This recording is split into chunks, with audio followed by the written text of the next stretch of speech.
painted this with barbecue grill paint. Okay. A thin layer of, and it looks nice and black. If we wire brush that part, Okay. don't you think this Sure. would be, it would look a lot nicer if that were, and we don't have to do the whole boiler, but grinder over there that would, but there's so many places you can't get to. There's almost more places that you can't get to than you can. Okay, well, let's see what we can do now. I'm getting it blackened up for the parade.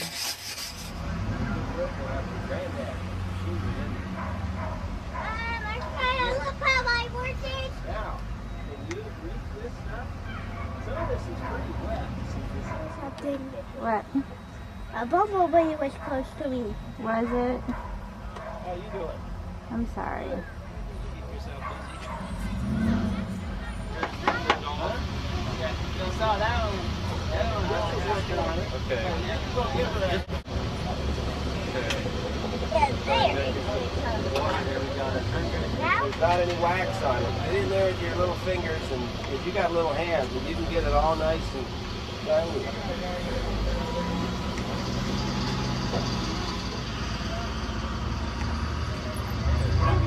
Wait. Now, we protect